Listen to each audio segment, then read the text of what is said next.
Hare Krishna. Welcome everyone to yet another reading session of the Bhagavad Gita. We could not continue for a couple of weeks because of the festive seasons, and also I had a couple of more sevas at the center. So I was also a little busy, and the devotees were also a little busy. So I have Rupesh Prabhu with me. Hare Krishna, Rupesh Prabhu, welcome. And Yes, for last 2 weeks we were not able to read, but we will start from today. We will continue from the point where we left off. So, if I'm not wrong, we covered till the 63rd verse of the second chapter. Okay, so today we will start with the 64th verse. Rupesh Prabhu, will you be able to read? If you can give an indication or maybe send a message on the chat by typing yes or no.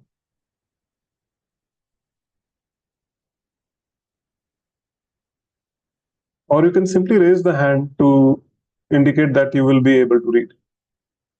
Okay, no worries. I think you are not in a position, so no worries. So what we will do is that I'll read the verses as well as the translation purport, and then we will see. I will try to get some explanation.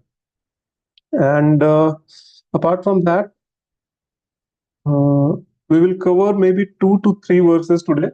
We will go a little slow and try to analyze each and every verse, and that should be good enough. So before we start, I will perform some pranam mantras. Please try to listen very intently because listening is also very, very purifying.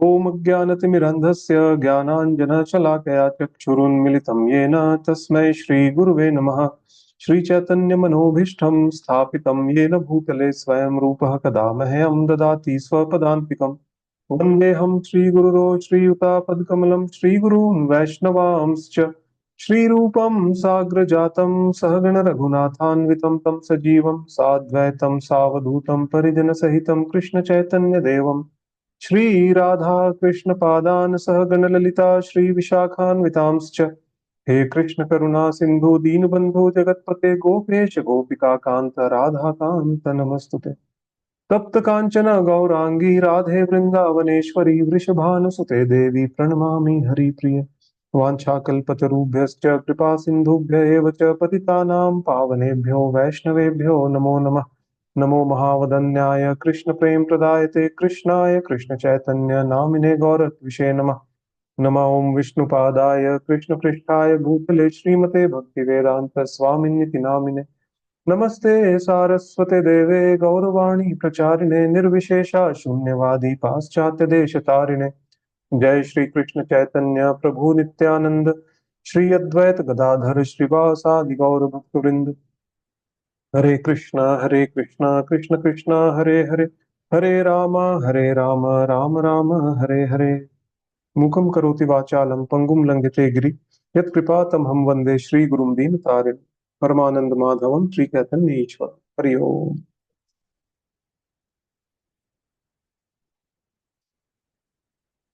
Thank you, Samanvita Mataji, for joining. Will you be able to read Mataji today? Yes, Prabhuji. Hare Krishna. Dandavat Pranam, Prabhu. Yeah. I'll read. Yeah, just my laptop a little bit.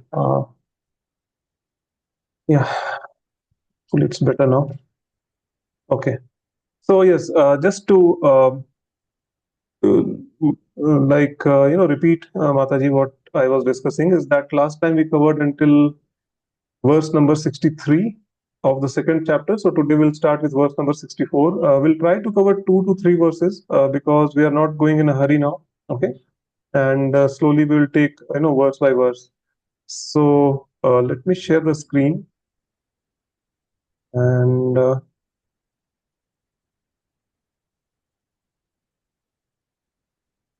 Yes. Yes, Mataji, you can start reading.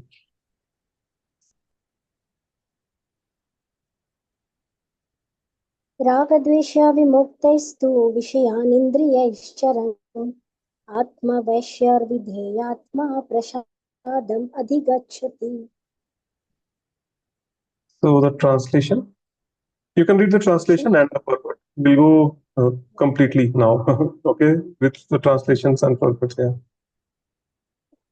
But a person free from all attachment and aversion and able to control his senses through regulative principles of freedom can obtain the complete mercy of the Lord.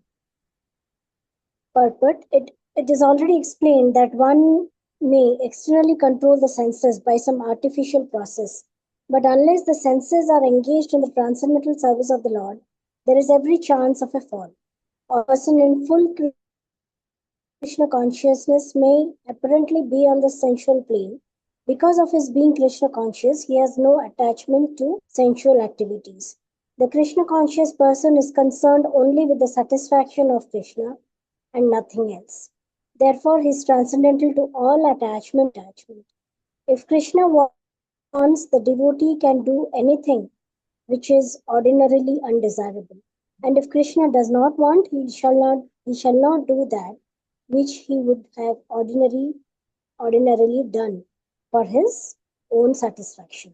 Therefore, to act or not to act is within his control because he acts only under the direction of Krishna. This consciousness is the causeless mercy of the Lord, which the devotee can achieve in spite of his being attached to the sensual platform. Hare Krishna. Thank you so much, Mataji. Okay, so very beautiful verse. We'll try to analyze this verse now. So what Krishna is saying here, but a person free from all attachment and aversion and able to control his senses through the regulative principles of freedom can obtain the complete mercy of Lord. Now just see, Krishna is actually calling these regulative principles as the regulative principles of freedom. Why? Because these regulative principles, although to a mundane person, they may appear to be very, binding, or sometimes, people, when they are talking to us, they come to know that, okay, at ISKCON, we are following the four regulative principles. So they just say, come on, man, get a life. Like, what are you guys doing? Okay. Uh, there is nothing. I mean, you have just given up everything. You're just not able to enjoy. Your life is very boring. Okay. So to a mundane person, it may think that, okay, we are trying to restrain ourselves, or, we have nothing to enjoy or anything like, or, something like that. But in reality, this thought process is actually because of our past conditioning. Okay. In Once we are in the material world under the influence of Maya, okay, we think that, okay, until and unless we engage with Maya in some sort or the another, then there is no enjoyment here. But the real enjoyment, people actually forget, is, once you start serving Sri Krishna, okay, once you take the shelter of the lotus feet of Sri Krishna, that is the real happiness that we are looking for. That happiness is the real happiness, but we are actually trying to look for it in the wrong place. Okay, in all these material things, people, places around us. Okay, so until and unless someone starts practicing these four regulative principles, they will never ever be able to understand what kind of transcendental bliss we relish actually by following them. Okay, so apparently they may be very difficult to follow, but trust me, after all these years, with my experience, I can tell you that it's not at all difficult. All it requires is the first step, that you have to take in that direction. That's it. Once you take that step, Krishna will take 1,000 steps towards you, and he personally will help you, and ensure that you are following these four regulative principles very nicely. Okay. So what are these four regulative principles that is for? It's no meat eating, which includes avoiding onion and garlic. Okay. It's no intoxication. Okay. No cigarette smoking, or no consumption of alcohol or any drugs or substance abuse, whatever you can think of. And it also includes tea and coffee. So we avoid tea and coffee because it contains caffeine, which is a kind of an addictive agent. Okay. So no meat eating, no intoxication, no gambling. Okay. And no illicit sex outside marriage. Okay. So that's the reason why at ISKCON we like consider every woman as our mother apart from our wife. Okay, except our wife, we consider all the other women as our mother. So, and that same holds for the Matajis as well. Okay, so basically you have to keep yourself little distant, or maybe maintain a safe distance from the opposite gender. Just have a cut to cut interaction, and that's it. Okay, uh, no indulging in unnecessary conversations. Okay, so these are the four regulative principles of freedom, which Krishna himself has stressed upon it, that these are, because this will free us from all this material bondage, all the attachment and attractions which are here. Until and unless we are freed from the attachment and the bondage of this material world, we simply cannot think of transcending the three modes of material nature. Okay, we cannot be situated on the Shuddha Sattva platform. Okay? We have to take that leap, and to do that, four regulative principles are very important. They are the purifying agents. Okay, because Krishna himself is saying that he can obtain the complete mercy of the Lord. Because if our senses are not controlled, then it's very, very difficult. We will read in the further verses that how even one of the senses can, lead to a fall down of a devotee. Okay, if they are not controlled. So, how to control the senses? Like we will talk about that later. But why this sense control is so important, we will try to understand with one very nice pastime of Jaimini Rishi and Vedvyas. Okay. So Jaimini Rishi was actually staying in the ashram of Srila Vedvyas, and Vedvyas, he himself is considered as an incarnation of Sri Krishna. Okay, and he has given us all the Vedas and all the Puranas, Upanishads, and everything. And needless to say, like he was a great sage. And one day he was actually talking to Jaimini Rishi, and they were kind of debating on a topic. Okay, and Vedvyas was saying that even if a person, knows, understands what is right and what is wrong, even if they know the moral principles, but still, if the senses are not controlled, then this whole, knowledge and all the morality goes for a toss. But Gemini Rishi says, no, it's how can this be possible? I know, like if what is right and what is wrong, I just know. Then how can I, do something wrong? Okay. So this kind of debate was going on, but Vedvyas was adamant. No, until and unless our senses are controlled, it's very difficult to only with plain knowledge we simply cannot control our actions or our activities. Okay, even if we have all the knowledge in the world, even if we know what is right and what is wrong, we will simply fall prey to the tricks of the mind, and we will end up doing something abominable. Okay. But Gemini Rishi was not agreeing to this fact. That he said that okay, that might be your thought, Vedvyasji, but I think a little differently. That if I know what is right and what is wrong, if I have the moral values, then there is no chance for me to, commit any act which is sinful, okay, or which is against the scriptural injunctions. So, but this debate actually ended, without any conclusion. So it was okay, so आया गया बात हो गया ऐसा. So after a few months, what happened, Chaturmas came in, and it was the month of July, and during the Chaturmas, Ved Vyas actually used to go to some pilgrimage. Okay, और तीर्थ यात्रा पर चले जाते थे. So he said to Jaimini Rishi that okay, Jaimini Rishi, I'm just leaving for the Tirth Yatra, I'm leaving for the pilgrimage. So this ashram is entirely up to you, and you are the only person staying here. So please take care of yourself, and yes, just be careful. Okay, because it was a forest, and there were so many other things, and it was also a rainy season at that time. Okay, so things can be a little difficult, once people are staying in a forest in an ashram like that. So Gemini Rishi said, no, no, okay, don't worry about me. I know everything. Okay, I know what is right and what is wrong. So it's okay. I will be just fine. You can proceed. So Ved Vyas, went on the pilgrimage. Gemini Rishi was left behind. So he had this very nice, routine of every day. He used to wake up in the Brahma Muhurta. That's generally what sages do. Okay, he had his own prayers and everything. And during the daytime, he used to take care of the ashram. He used to go to the forest to collect some woods, and then he would come back, and he had this basically daily routine all set, and things were going very nicely for first few days.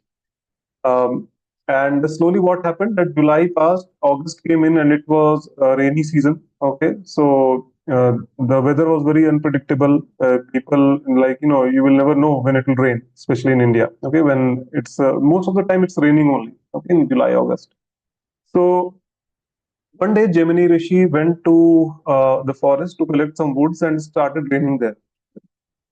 So he took a shelter somewhere under beneath a huge tree, and on the opposite side there was another tree, and he found that one young lady, young girl was sitting beneath the tree. Okay, like she was at the peak of her youth, maybe 18 or between 18 and 21 years or of age, and she was just sitting alone, and she was like all wet in the rain, and thoroughly drenched, and somehow she was able to protect herself, trying to protect herself, by sitting under a tree. So Gemini Rishi immediately went up to her and just looked at her conditions. She was thoroughly drenched from top to bottom, and she was shivering because and it was also getting dark. So it was a very precarious situation for that lady. So Gemini Rishi actually took pity on her, and he said that, okay, you don't be afraid. Like I'm here, my ashram is nearby, so you can come to my ashram and you can stay there, and then maybe next day or whenever you want, you can leave. Not a problem. So that lady was very thankful to Gemini Rishi, and she said, "Okay, thank you so much." So Rishi actually took her to the ashram and gave her dry clothes to wear, and you know accompanied him to one of the kutia which was there, and uh, just showed her the room, and he told her that, okay, now what you do, you can just sit there, I'll send some food in some time. After having the food, you just shut the door. Okay, even if I tell you to open the door, you don't open it. Okay. So girl was very pleased, and she was, like, she went inside, and Gemini Rishi also came to his room. Okay, and took out a book and he started reading it. A scriptural book, obviously, Vedic literature. As soon as he started reading, what happened that his mind started playing tricks on him. He was not able to, like, he was actually thinking about that young girl, okay, young lady. Okay, he was not able to forget her, feminine gestures, her sweet voice, and all those things. And in his head, he was thinking, no, this is wrong. I should not be doing this. I'm a sannyasi, and like all those things were going on. And then, but there was a constant, duel going on between, like, inside his head, actually. Okay, a part of him was saying, okay, it's okay, like, you can go, you can have the association of that lady. But at the same time, the other part was saying that, no, this is wrong, completely wrong. You are a rishi, you are a, sannyasi, a renounced person. So how can you even think of that? सही है गलत है सही है गलत है सही गलत like that, this was going on in the head. And then finally Gemini Rishi shut that book. Okay, bas, that's enough. Now I just cannot stay away from that lady. I have to go and I have to associate with her. Okay. So thinking that, he went to her room, he knocked on the door, and the lady said, yes, who is it? So Gemini Rishi said that, it's me, please open the door.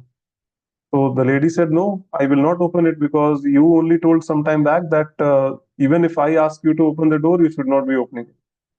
So Gemini Rishi said that, okay, that was my previous instruction. So this is my new instruction. You open the door, and that this new instruction actually supersedes the previous one. Okay. So, but still the lady was not convinced, and she didn't open the door. Now, Gemini Rishi was so desperate that he climbed on the roof of that kutia, or the hut where the lady was, uh, staying. He removed the, thatches from the roof, and the section of the roof he just removed and jumped from the roof into the kutia. And just he was standing in front of the lady and said that, come to me. Lady was completely, she was so afraid that, she said that, what kind of a person you are? You just portray yourself to be a sage, but just look, what are you doing? I am not going to come to you at any cost. And what did she do? She simply turned, opened the door, and ran in the forest. Gemini Rishi ran after her. Okay. After chasing her for some time, he got close, and then he got hold of her hand and just pulled her, towards himself, and then embraced her. As soon as he did that, that girl or that lady, he turned into Vedvyas. And then Vedvyas asked, "What, Jimri Rishi? What were you about to do now?" Had I not, I revealed my identity to you, I don't know what would have happened in the next few minutes. Gemini Rishi was so ashamed and so, what to say, embarrassed of his behavior, that he fell on the feet of the Vedvyas, fell on the feet of Vedvyas, actually. Okay. And then he actually, acknowledged that yes, Vedvyas was actually right. Okay. Even if we have all the knowledge of the moralities and, what is right and what is wrong, if our senses are not controlled, then it's very, very difficult, to stop us from committing something which is abominable. Okay. So it's not just about the knowledge, that we have. It's very important to control the senses, and that is what, Krishna is saying here. That and how can we control these senses? Just by following the four regulative principles and by performing the devotional service unto Krishna. Okay, if we are not doing this, then no matter how much scriptures we can read, no matter how much lectures we listen on morality and moral behavior, on human behavior, trust me, it's not going to work. It doesn't work that way. Okay. When Maya tests us, then all the morality goes for a toss. Okay. Even if you know that something is wrong, we end up committing that action or that deed. Okay.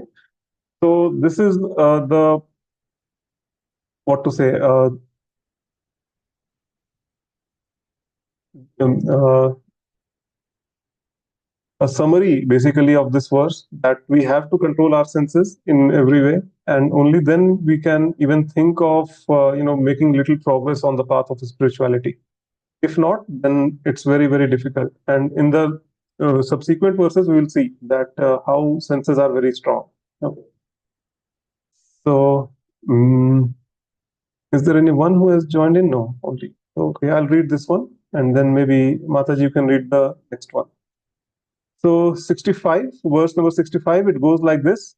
Prasade sarva dukkhanam hanirasyopajaayate hanirasyopajaayate prasanna chetaso yashu buddhi paryavatishthate. Thus, for one thus satisfied in Krishna consciousness, the threefold miseries of material existence exist no longer. In such satisfied consciousness, one's intelligence is soon well established. So, what Krishna is saying here, that once we are fixed up in Krishna consciousness, okay, once we are fixed up in bhakti or devotional service, okay, then the person is completely satisfied, his intelligence is well established, and that person is not disturbed by the threefold miseries or whatever ups and downs are happening around them. Okay, so in this particular verse, I would like to explain that what are these threefold miseries. Okay, so threefold miseries are basically first is the Adi Daivik Klesha. Okay, Adi Daivik Klesha means miseries or difficulties caused to us by things which are not under our control.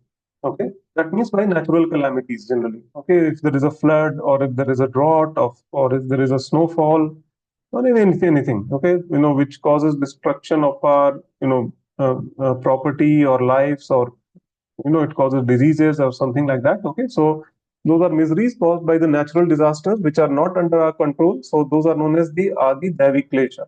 Okay. Similarly, there is Adi Bhautik Klesha, the Klesha or the miseries which are caused by some another living entities. For example, say mosquito bites and it spreads certain diseases. Okay, so that is a kind of a Klesha for us. Okay, similarly, if another person maybe we get entangled in some what to say, legal issues. Okay, and another person is actually causing demanding some money, or those kind of legalities are involved, and we get entangled in such situations. So that is another klesha or a difficulty which is caused by some another person. So that is Adi Bhautik Klesha. Okay, or maybe we pick up a fight with someone and the other person turns out to be stronger than us. What will happen? We'll get a nice beating, right? So that is also Adi Bhautik Klesha. Okay. And then third is the Adhyatmic Klesha. Adhyatmic Klesha is the Klesha or the miseries caused by our own self or our own mind. Okay. Overthinking, depression, okay, dwelling in the past, what if thinking or anxiety. Okay. All these things are basically Adi Adhyatmic Klesha. Okay. Just thinking too much. Okay. Had I done uh, this particular thing, like that, then today my life would have been something else. All these things. Okay. Like lamenting for our past actions or something. Okay. So these things are, known as the Adhyatmic Klesha because it is being caused by none other than our mind or, ourselves only. We are the only cause of our miseries. Okay. So these are the threefold miseries of life. But a person who is fixed up in Krishna consciousness is basically free of all these things. No matter what is happening around them, they are simply unfazed. Why? Because they are deriving transcendental bliss by serving Krishna, by taking the shelter of the lotus feet of Krishna. Okay? So this is the meaning of this particular verse. Let me share my screen again. We'll go to the next verse. Yes, Prabhu.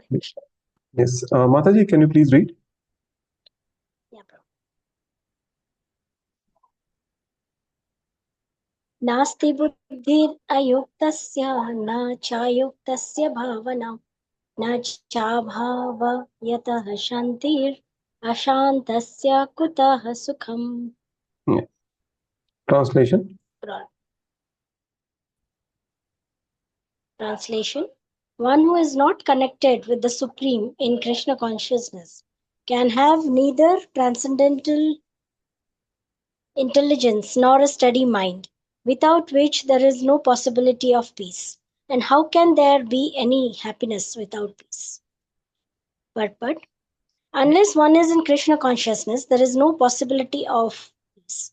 So it is confirmed in the 5th chapter, 5.29, that when one understands that Krishna is the only enjoyer of all the good results of sacrifice and penance, that he is the proprietor of all universal manifestations, and that he is the real friend of all living entities, then only one can have real peace. Therefore, if one is not in Krishna consciousness, there cannot be a final goal for the mind. Disturbance is due to want of an ultimate goal, and one is certain that Krishna is the enjoyer, proprietor, friend of everyone, and that he is the real friend of all living entities. Then only one can have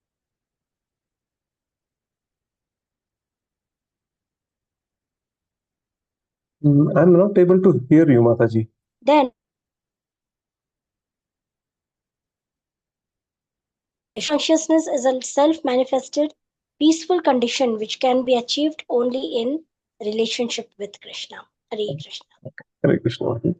Yes, so very important and very beautiful verse. So see how important lessons Krishna is giving us here in the second chapter itself. Okay, one who is not connected with Supreme in Krishna consciousness can have neither transcendental intelligence nor a steady mind, without which there is no possibility of peace. And how can there be any happiness without peace? Yes.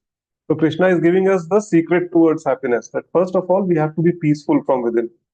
However, in this age of Kali Yuga, everyone is completely disturbed, mentally, physically, in every possible way, right? We are simply running after all the, what to say, sense objects like anything.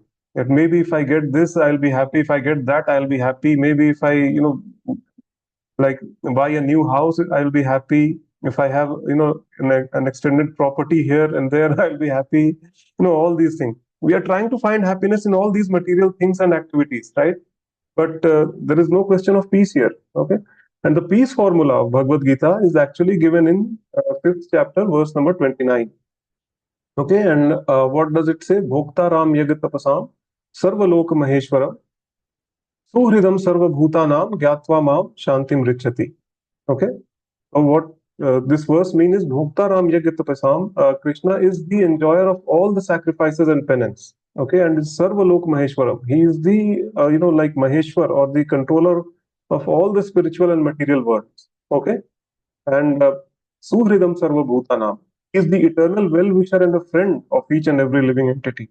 Okay, Gyatva Mam Shantim Richati. One who understands this, is completely peaceful. Okay, so once we have this understanding that okay, Krishna is the enjoyer of all the sacrifices. Okay, Krishna is the enjoyer of everything. Okay, everything belongs. He is the Sarvalok Maheshwaram. Everything belongs to him. Okay, whether it's in the material world or whether it's in the spiritual world. Okay, nothing is mine. So then obviously what will happen? We will be content, with what Krishna has given us. Okay.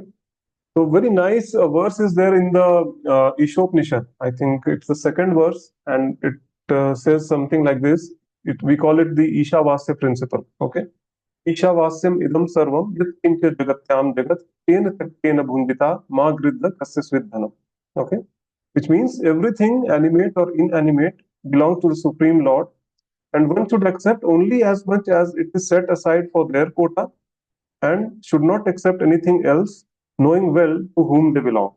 Okay, so this is a very nice verse, and this Ishavasya principle, and one who takes this verse to their heart, okay, and try to follow it, as it is, then trust me, that person will be very, very, peaceful and very, very satisfied. Okay, that we have to just remain satisfied with what Krishna has given us, what is there in our quota. We should not try to encroach into someone else's quota. Trying to maybe make more money by some illegal means, or by cheating some another person or something like that. Just be very happy and satisfied with what you have. Okay. In this material world also we have certain designation, and we have to maintain some standard according to that designation. So maybe some money can go there, and some money can go in, like what to say, maintaining the family and the house that we have, or the other things that we have. Some money we can keep for like as an emergency, what to say, emergency cash or something. And then finally, the remaining amount that we have, okay, we should try to be innovative and try to think that how can we spend it in the service of Krishna. Okay, we should not try to spend it impulsively, that okay, I see something online and I have to buy it. Why? Because I like it. Okay?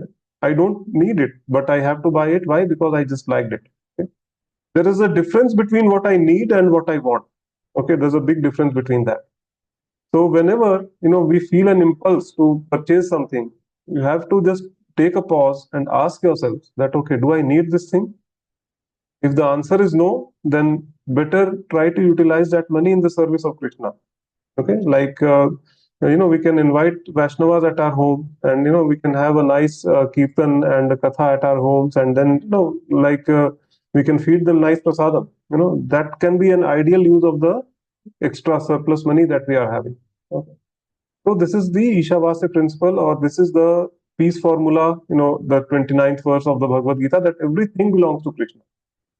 Some people say that, okay, if I renounce everything and I just go to the forest and lead a solitary life, then I think I'll be peaceful. Okay. But what will you renounce? The question is that you can renounce something which belongs to you. Nothing is belonging to nothing is yours. When everything belongs to Krishna, what will you renounce? Right? We are not even in a position to renounce anything. Okay. So we have to be content with what Krishna has given to us. Okay. And yes, to maintain the family, if we have to work, it's totally fine. Okay. But do not put any extra effort, or in making more money, thinking that okay, if I have something more, then it will be more satisfying, or it will make me more happy. It's not going to be that way, because Krishna here himself is confirming this. Okay? That only Krishna consciousness can give us peace and happiness. When there is no peace, there cannot be happiness. So this was the Ishavasya principle, okay, through which I tried to analyze what Srila Prabhupada is saying in this purport. And yeah, we'll move on to the next verse.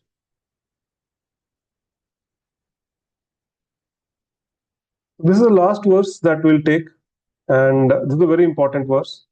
Indriyanam hicharatam yanmano anuvidiyate tadasya hariti pragyam vayurnam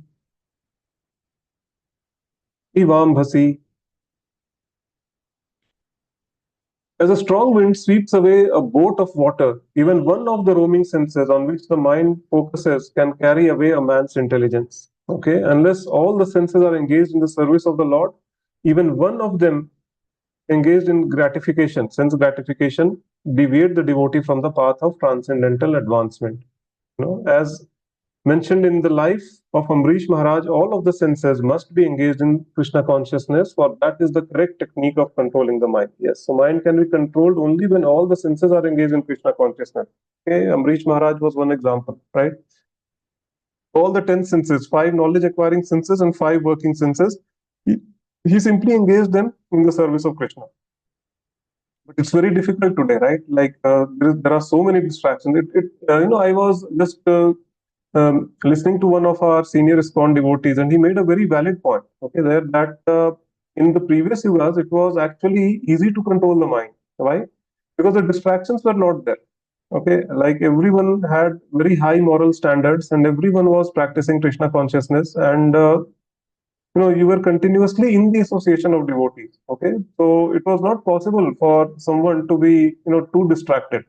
Even if they were distracted to a certain extent, the others were there to put them back on the path. Okay, but these in this age of Kali Yuga, there is so much of distraction. This mobile phone itself, it has the full capability to distract you and drag you to the lowest possible regions of humanity. Okay, if it is not used in the right way. Or even if we don't watch any nonsense on that, even if we are just wasting our time just browsing social media, we're simply wasting our time there. Okay, it just eats up our time like anything. So any of the roaming senses, okay, even a single sense which is not controlled is strong enough to actually drag us down, okay, or make us fall in Krishna consciousness. There is a saying that माया है वो सबसे बड़ी पहलवान है, right? और उसके 5 पहलवान है और right? Kam, Krodh, Lobh, Moh, Mad, Matsarya. Okay, and every single one of them is actually capable of defeating us. Okay, and we have to tackle 5 at a time. Okay, Maya doesn't come to test us. She doesn't even consider us strong enough to that we are eligible to face her. Actually, in any way, you first face these 5, you defeat them all, then I will come and test you. Okay, that is what is the criteria for Maya actually. Okay, so it's very very difficult to uh, control to follow spirituality if our senses are not controlled. Okay, um, each and every single of one of them is very very strong and extremely capable of bringing us down. So we as a devotee or especially as a sadhaka, we have to be very careful. At every step we have to be very careful. Okay, if you are following the 4 regulative principles, we have to do that with full determination. Okay, there should not be any instance unless it's a case of emergency. We should not try to break any of those regulative principles. We have to be very very determined and very careful. We have to understand that Maya is very strong, and we are not even like engaging with Maya as of now. We are just engaging with our own senses. Okay, a person is very very fortunate if Maya herself comes and tries to test him or her. That means that person is a seriously a very good devotee, and he has surpassed all the like allurements of mind and the senses and this Kam, Krodh, Lobh, Moh, Mad, Matsarya. He has just overcome all 5 of them. Then and only then Maya steps in. Yes, now you are like capable enough to be a worthy opponent, so now I'll fight you like that. Okay, so that is the uh, sum and substance of this particular verse, that we have to be very careful. Even one of the roaming senses are more than capable of taking us down at any given point of time. So I would like to pause here. If there are any questions, any realizations,